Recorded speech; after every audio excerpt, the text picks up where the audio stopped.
Il-kumpanija Maltija Portugues Laundry and Dry Cleaning komplet investi biex tkabbar l-operat tagħha.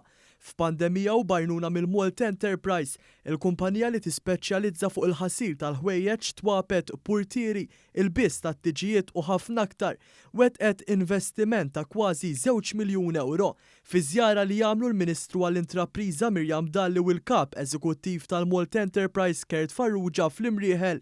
Ġi spjegat kif il-kumpanija fl-aħħar xhur saħħet il-preżenza tat-teknoloġija.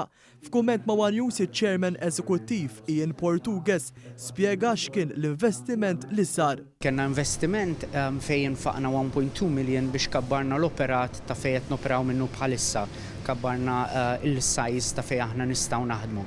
U kena proġett ieħor ta' kważi $500,000 fejn aħna qed niftħu l-laundrettes u 24/7 fejn nagħtu s-servizz lin-nies li jistgħu jġibu jħallu l-ħwejjeġ u jiġbru n-notfa 24 siegħa kuljum. Il-kumpanija Maltija qed taħdem ukoll biex tieħu l-proġett ta' 24/7 fuq livell internazzjonali. L-intenzjoni li aħna nużaw Malta bħala test base fejn qed niżviluppaw dal-makkinarju flimkien mas-software li qed isir apposta lih biex imbagħad nkunu nistgħu nużawh u nbigħuh bħala franchise barra mix-l-istitut tagħna. Il-Ministru Mirjam Dalli qalet kif il-Gvern anke f'pandemija ma waqafx jgħin lill-intrapriżi Maltin wawċin biex ikomplu jikbru u jimirħu fis-settur tagħhom.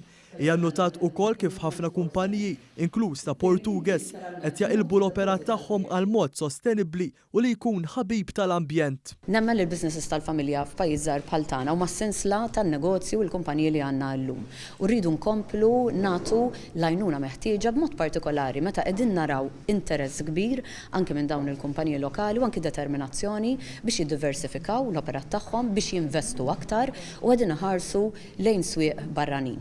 Li jkun iktar kumpaniji li jħarsu lejn l-esportazzjoni jgħin lill-pajjiż, jgħin lill-ħaddiema tagħna, però jgħin ukoll lill-kumpaniji infushom. Fil-konferenza tal-aħbarijiet ġie spjegat ukoll kif il-kumpanija Maltija fi żmien ta' pandemija sabet l-għajnuna finanzjarja tal-Gvern, partikolarment tal-miżura kruċjali tal-wage supplement. Il-kumpanija preżentament ħaddem mal 40 ħaddiem u qed tħares biex fi żmien li ġej timpjega iżjed.